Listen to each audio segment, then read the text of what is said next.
tal? ¿Cómo le va? Bienvenido a su programa Pensamiento Analítico, el programa en el cual analizamos los temas de la vida cotidiana con un punto de vista psicoanalítico, intentando ver un poco más allá y cuáles son las razones inconscientes y la psicodinámica de esto que nos sucede a todos.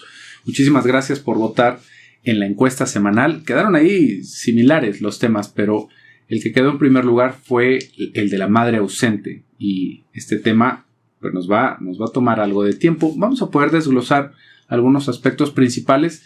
No se desespere, los otros temas no quiere decir que no los vamos a tomar nunca jamás, sino que simplemente estamos viendo el orden de los temas y por el interés que usted va mostrando. Por eso es que ponemos las encuestas para las personas que nos dicen que hablemos de todos. No sé, por tarde o temprano vamos a llegar a esos temas. Lo único es ver cuáles son los temas que a usted más le interesan en este momento. Y por el momento fue justamente este de la madre ausente. Y esto, bueno, lo podríamos intentar abordar desde un montón de aristas, ¿no? Por ejemplo, ¿qué pasa cuando somos huérfanos, ¿no? O ¿qué pasa cuando nuestra madre sufre de alguna enfermedad y no puede cuidar de nosotros? De alguna manera vamos a ver que el papel de la madre es importantísimo, fundante en nuestra experiencia como seres humanos. Es algo que nos va estructurando como personas y que nos va dando la entrada al mundo, a la sociedad, a un montón de cosas, y que, por supuesto, que todos vivimos con cierta angustia de saber, pues, cuál fue el papel que hizo mi madre, ¿no? Y más cuando ya somos adultos y empezamos a darnos cuenta de algunas de sus fallas como personas, como cuidadores, y empezamos como a querer rastrear qué tanto de eso que tiene esa persona, que tal vez yo veo negativo, me ha afectado a mí. Esto en un cierto movimiento como de querer justificar algunas de nuestras razones o de encontrarle el hilo negro a la raíz de mi sufrimiento. Pero le voy a proponer algo. Vamos pensando primero cuáles son estos papeles de la madre. Y vamos a hablar ahorita específicamente de algo, no tanto de la distancia física, sino de algunos aspectos que pueden surgir por la distancia afectiva que podríamos tener de nuestras madres, que no quiere decir que no estén ahí físicamente, porque podríamos pensar que si nosotros somos huérfanos, por ejemplo, bueno, pues entonces algo terrible va a suceder con nosotros. Pero también tendríamos que entender que el papel de la madre es un rol. Es un rol que pueden tomar personas que no sean nuestras madres biológicas. Esto es algo súper importante y que de repente va quedando ahí como un estigma para los niños, por ejemplo, que son adoptados, o para los niños que quedaron huérfanos muy pronto, que es como pensar que entonces nosotros no tuvimos madre, ¿no? Y esto va generando un montón de ideas ahí como encontradas que nos van generando muchísimas confusiones. Por eso es que le quiero plantear que el papel de la madre es un rol que toma alguien, y es un rol que toma a través del deseo que tiene de ser nuestra madre. Entonces, ahí no es tan importante quién nos parió, sino quién nos acogió en su seno, quién quiso ser nuestra madre en ese momento. Eso es lo más importante que podríamos tener. Y en ese sentido, nos vamos a encontrar con un montón de diferencias en ese primer momento. ¿Por qué quería ser nuestra madre esa persona? ¿Qué es lo que representábamos nosotros? ¿Cuál es el deseo que está puesto sobre nuestra persona? ¿Es una cuestión de completud? ¿Es una cuestión de un regalo para alguien más? ¿Es algo que se va tomando como un requerimiento social? Y bueno, como le digo, podríamos hablar de esto muchísimo, pero vamos a enfocarnos en ciertos aspectos, como le decía, de la distancia afectiva que puede haber con nuestras madres. ¿Cuáles son algunas de estas causas? Porque en todas estas funciones que le estaba mencionando en un principio, pues nos vamos a encontrar que son un montón y son todas muy importantes, pero hay una que nos va generando estas quejas de las cuales le hablaba en un principio, y tiene que ver con el papel de la contención que nos va dando nuestra madre. Que esto es algo que, si se fija, nos viene muy natural de esperar por parte de esa mujer que está ahí con nosotros. ¿Qué quiere decir esto de la contención? No es nada más que me cargue, sino que me sostenga. Que me sostenga en mi ansiedad. Eso es justamente una de las funciones primordiales de la madre. Porque el niño, cuando nosotros somos tan pequeñitos que no le encontramos ni pies ni cabeza al mundo, que no sabemos cuándo tenemos hambre, cuándo tenemos frío, simplemente nos duele algo y nos sentimos muy incómodos, es justamente el papel de la madre sostenernos ahí, contenernos en esa angustia y explicarnos, elaborar la experiencia por nosotros. Decirnos: tienes hambrita, ya te ensuciaste, déjame te limpio, ¿no? Tienes calentura, tienes mucho frío, vaya usted a saber lo que sea, pero esas primeras explicaciones, que no necesariamente es en lo textual, sino en esa comunicación, en ese vínculo que se va generando con la madre, es lo que nos va dando esta sensación de sostén, de que las cosas van a estar bien a nuestro alrededor. Y si se fija, esta es como una sensación que todos vamos añorando en algún momento cuando somos adultos, ¿no? Es, por favor, que alguien me abrace, por favor, que alguien me diga que las cosas van a estar bien.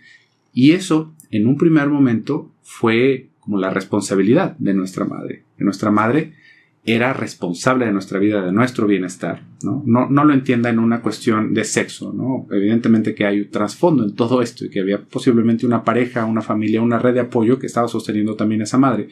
Pero para la experiencia del niño es la madre, de la que viene todo eso bueno o todo eso malo también. Entonces ahí es en donde se entiende ese sostén y cómo el niño lo va trazando hacia esa figura que en un principio es omnipotente, ¿no? Mamá lo tiene todo, es la mejor mujer, o también a veces es la mujer más mala que me hace sufrir, pero ella lo es todo. Y ahí es en donde se van tejiendo esos primeros momentos de cómo nosotros nos podemos llegar a sentir seguros, de cómo el que nos reafirme este tipo de sensaciones, nuestra madre, ¿no? Que yo estoy sostenido, que ya me dejó de doler, que ya me hicieron de comer, que ya me tienen como en esa expectativa de que yo regrese, que hay alguien que me quiera. Eso es justamente lo que nos va dando ese sostén. Y esto es lo que va quedando, le voy a decir, siempre. Siempre va quedando descalabrada esa experiencia, porque fíjese cómo, desde nuestra propia experiencia como niños, nosotros en un primer momento pareciera que no queremos a nadie más de la manera tan intensa como sentimos ese amor que a nuestra madre. Y esto, si lo empatáramos con lo que nosotros estamos viendo que sucede con la madre, pues la madre posiblemente nos quiera mucho, posiblemente nos diga que somos lo único en su vida, pero difícilmente podríamos argumentar que eso es verdad. Y no es porque esté mal hacerlo así, pero por supuesto que esa madre también tiene otras personas significativas. Es muy posible que tenga más hijos, ¿no? Es muy posible que tenga su pareja, que también le sienta un amor increíble. Y luego de ahí vamos queriendo diluir, ¿no? Bueno, no, pero son diferentes tipos de amor. Pero realmente en el fondo tenemos a alguien que preferimos. Muchas veces con la madre lo que va sucediendo es que como que los hijos toman turno. El hijo que va llegando o el hijo que nos va representando ciertas cosas es el que se vuelve ese favorito en el momento. Entonces, fíjese cómo, desde la experiencia de la madre, hay un montón de objetos extras. En su experiencia, como ya le dije, pareja, su familia nuclear, sus otros hijos, su propia persona, y para el bebé, solamente en su experiencia está ella, solamente está esa madre. Entonces yo estoy esperando, como ese niño, que mi madre me quiera igual que yo la quiero a ella, lo cual es imposible, porque también para nosotros es una experiencia infantil, es una experiencia más bien mítica, porque no conocemos más gente, y a nuestra madre en ese momento la tenemos idealizada completamente, ¿no? ¿Por qué? Porque es esa persona que yo dependo de ella, que o vivo o muero, o me siento bien o me siento mal, y todo depende de esa persona en ese primer momento. Entonces, fíjese cómo ya desde ahí, como le decía, hay un descalabro en esto, porque nuestra experiencia siempre va a ser que no me quisieron lo suficiente, ¿no? Y a veces nos cuesta trabajo decirlo en voz alta, pero es un dolor, es como una herida narcisista, le podríamos mencionar también de esa manera, que vamos cargando de alguna manera, ¿no? Que vamos sintiendo que no fuimos completamente correspondidos. Y esto se puede volver una trampa. Esto se puede volver como ese anhelo perpetuo de buscar esa aprobación de mamá, de buscar ese cariño de mamá, de yo transformarme en todo lo que mamá quiere de mí y quiere del mundo, con tal de que me quieran de esa manera. Y como le digo, siendo esto un anhelo mítico porque no existe realmente ese equilibrio, porque no va a ser real eso en ningún momento, aunque de repente, ¿no? Algunas madres, o todas también, van diciendo esto, ¿no? Bueno, es que tú eres la cosa más importante en mi vida y es que tú eres el fundamento de todo lo que yo hago y de lo que voy a hacer en un futuro. Pero sabemos que hay más cosas y ese es el pleito, no que no nos quieran, no que no nos quieran con fuerza, con intensidad, sino de que el deseo del niño es ser el único. Y esto va para todos. Y es algo que si lo alcanzamos a entender desde ese desarrollo, fíjese cuál era la importancia de que nosotros fuéramos así de queridos dentro de nuestra cabecita de niño. Si a mí no me quieren así, entonces nadie me va a cuidar. Entonces yo me voy a morir. Entonces no tiene sentido. Entonces, ¿para qué me trajeron si no me querían? Entonces, y se vuelve todo un camino de desesperanza en esto. Esto, como se lo voy planteando, es la experiencia más normal. Esto es algo que les va sucediendo a todas las personas. Es algo que todos sufrimos de alguna manera por esa disparidad, por esa manera diferente de querer y cuál es la experiencia en ese primer momento del niño. Esto, digamos que sería lo más neutral. Todos vamos a cargar con cierto dolor de que no se nos quiso de la manera que nosotros querríamos. Ahí, la oportunidad está en el desarrollo, en el poder entender que el mundo va más allá de mi mamá, porque también mi mamá me puede llegar a mostrar esto, me suelta, ¿no? Me permite experimentar otras cosas, me deja suelto, me da esa libertad de poder querer más gente. Y ahí es en donde podemos nosotros redirigir ese deseo. Ahí es en donde se va haciendo la posibilidad de buscar un cariño similar al que tal vez yo estoy anhelando. No igual, ¿no? Sino similar, algo que sí me pueda corresponder. Y si se fija, ese es justamente un segundo paso, ¿no? Como un 18º paso realmente en todos los escalones del desarrollo. Pero eso es algo que nos lanza al exterior a buscar a una pareja. Eso es lo que nos permite fundar otras familias, hacer amigos de nuestro mismo sexo, de diferente sexo, tener conexiones afectivas con otras personas. ¿Por qué? Porque empezamos una búsqueda, no nos quedamos atrapados en esa fantasía de que mi mamá lo hará todo, y que como mi mamá lo hará todo, pues entonces yo no necesito salir a ningún lado, ¿no? Simplemente necesito ser lo que mi mamá quiera.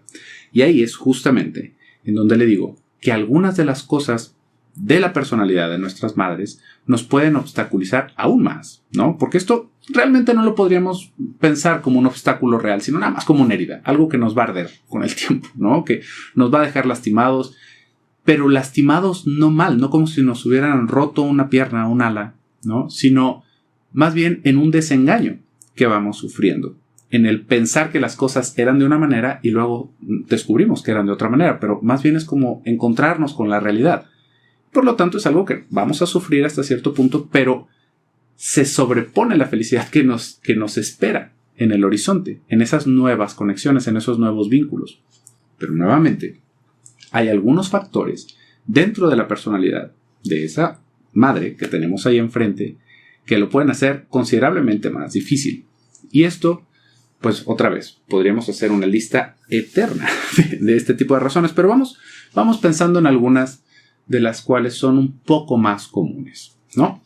Por ejemplo, podríamos empezar con unos fuertes rasgos narcisistas en la personalidad de nuestra madre. ¿Qué quiero decir con esto? No se confunda. Yo escuché esa palabreja en algún lado, entonces mi madre es una persona narcisista. No, sino lo narcisista es qué tanto de nuestra libido, qué tanto de nuestra energía psíquica está puesta hacia afuera y qué tanto está puesta hacia nosotros mismos. Eso es a lo que me refiero con ese aspecto narcisista en la personalidad de nuestra madre. Uno podría esperar que al momento de engendrar a una criatura, nuestra energía libidinal, nuestro cariño, nuestros afectos, fluyeran hacia afuera, ¿no? Porque estamos intentando cargar a una nueva criatura. Lo querríamos ver como alguien diferente, como alguien nuevo, como alguien que yo voy a crecer, que yo voy a ayudar, que yo voy a enseñar. Esto en el mejor de los casos. Si esta experiencia que va teniendo nuestra madre no le ha permitido soltar de esa manera, tener lo suficiente de afecto para ella misma, ¿no? Una posibilidad también de sentirse sostenida, contenida. Este afecto no va a ir hacia afuera, sino que va a hacer un movimiento como de caracol, de regreso hacia nosotros.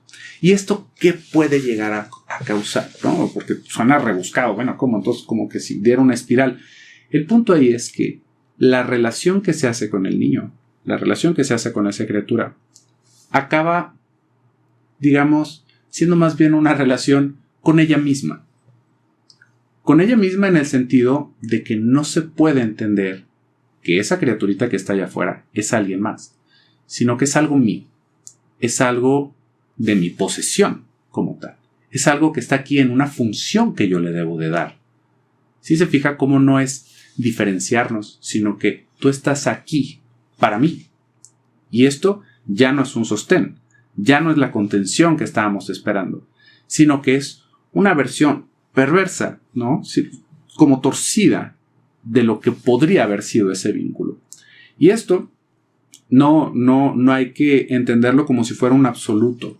Esto difícilmente lo vamos a ver en una polarización total, ¿no? En donde es la mirada muerta de la madre, en donde no puede ver a la criatura, en donde es como si fuera un niño muerto también, que hay muchos autores que hablan de esto. Pero no lo vamos a encontrar de esa manera tan acentuada, a menos de que sean problemas realmente muy, muy serios, muy severos con la relación de los padres. Sino que más bien, como le decía, son rasgos de la personalidad que van interfiriendo en esto, que todos tenemos. Todos tenemos. Ahí la diferencia, como le digo, es el acento que van teniendo estas cosas. Por ejemplo, fíjese, qué distinto es pensar que nuestra madre nos vea como un ente ajeno a ella, separado de ella. Pero que también, qué ganas de que te dedicaras a lo mismo que se dedicaba a tu abuelo, porque ¿cómo me lo recuerdas? Y cada que te veo es como si él no se hubiera ido. Y entonces, qué ganas de que tú también fueras, no sé, un arquitecto, o qué ganas de que tú también fueras un deportista. Y entonces, fíjese cómo ahí toda esa energía que tendría que cargarnos como una persona distinta se vuelve un deseo narcisista de la madre y se nos empieza a proyectar de una manera en la que, bueno, pues ya nos dieron a jugar los bloquecitos para que nos empecemos a ser arquitectos desde bebés, y todo el tiempo es esta retroalimentación, y el niño tal vez no quiera y el niño no lo alcanza a percibir, sino que simplemente es eso lo que se espera de mí. Este tipo de cosas siempre se van a filtrar y no está mal, no es algo que difícilmente podríamos evitar. Aún lo podemos mencionar como un aspecto narcisista en ese sentido. Pero fíjese qué diferente se vuelve en esa misma situación de cómo me recuerdas a tu abuelo, en el decir cómo me recuerdas a tu abuelo para que me cuides. Cómo quisiera que fueras él para que no se hubiera ido y para que tú sí te quedes conmigo. Eso hace un mundo de diferencia. Y si se fija ahí, ya no es ni siquiera ver un pedacito diferente, sino que eres tu abuelo.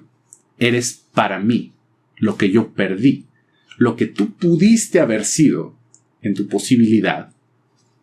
Queda borrado, queda rebasado por mi propio deseo, porque yo estoy esperando que tú me des lo que yo no tengo. Como le digo, esta es una dinámica de la cual difícilmente nos vamos a separar. No se puede enteramente, pero hay niveles, como se dicen por ahí. Hay cosas que nos pueden realmente obstaculizar en este sentido. ¿Por qué? Porque, como le digo, ahí esa parte de la contención queda anulada. El niño acaba entendiendo en ese vaivén de exigencias que él no está ahí para ser un niño, que él no está ahí para ser contenido por alguien, que él debe de ser algo para la otra persona, algo muy específico. Y fíjese cómo, en la experiencia de ese niño, pues ¿qué pasa? Básicamente se hizo esa distancia de la que estábamos diciendo, es una ausencia, es como ser huérfano hasta cierto punto, porque yo, si lo viéramos en ese sentido, ya no tuve una madre, sino de que yo nací padre y tengo una hija, que de alguna manera tengo que cuidar. Y luego vemos a estas personitas que ya se comportan como un adulto y que regañan a la mamá, y uno dice, ¿qué es lo que está sucediendo ahí? Bueno, pues esto es lo que está sucediendo. Y como le decía, pues es un tema bastante extenso, así que vamos a tener que continuar en el siguiente video. No deje de buscar los videos, le digo, se van publicando los lunes y los jueves a las 11 del día, hora de México. Por hoy acá vamos a dejar este video, pero se lo auguro, vamos a seguir hablando de esto, justamente cuáles son otras de las cosas que nos empiezan a intervenir y a desarrollar un poquito más esta reflexión, que le aseguro va a ser de su interés. Yo me despido por el día de hoy, soy José Luis Amarripa, hasta pronto.